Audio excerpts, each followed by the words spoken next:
नमस्कार, मी Rajani frontline news Maharashtra या राष्ट्रीय यूट्यूब पोर्टल चॅनेलमध्ये आपले सहर्ष स्वागत करत आहे. देवही राहिले नाहीत सुरक्षित, संत गजानन महाराज मंदिर फोडून चांदीच्या गणपती मूर्ती लंपास. राधानगरी तालुक्यातील कसबा तारळे येथे घडलेल्या धक्कादायक चोरीच्या घटनेने भाविकांमध्ये संतापाची लाट उसळली आहे. चोरट्यांनी थेट देवस्थानालाच लक्ष्य करत श्री संत गजानन महाराज मंदिरातील चांदीच्या गणपतीच्या 2 मूर्ती चोरून नेल्याची घटना उघडकीस आली आहे. मिळालेल्या माहितीनुसार कसबा तारळे येथील श्री संत गजानन महाराज मंदिरात दिनांक 10 जून रोजी सकाळी 8:30 ते सायंकाळी 5:30 या कालावधीत अज्ञात चोरट्यांनी गाभाऱ्याचा लोखंडी दरवाजा उचकटून आत प्रवेश केला.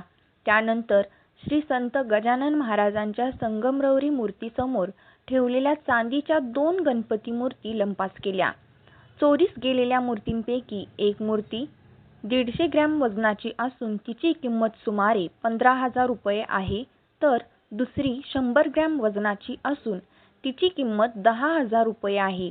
अशा प्रकारे एकूण 25,000 रुपयांचा ऐवज चोरट्यांनी चोरून नेला. या प्रकरणी मंदिराचे पुजारी व फिर्यादी बळवंत ज्ञानू सायेकर वय वर्षे 65 यांनी राधानगरी पोलीस ठाण्यात तक्रार दाखल केली आहे.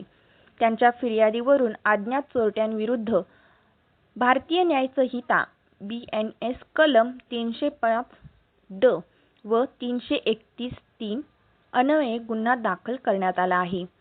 घटनेची नोंद पोलीस हेड कॉन्स्टेबल देसाई यांनी केली असून पुढील तपास Maharashtra police head constable 2153 Tarde करीत आहेत.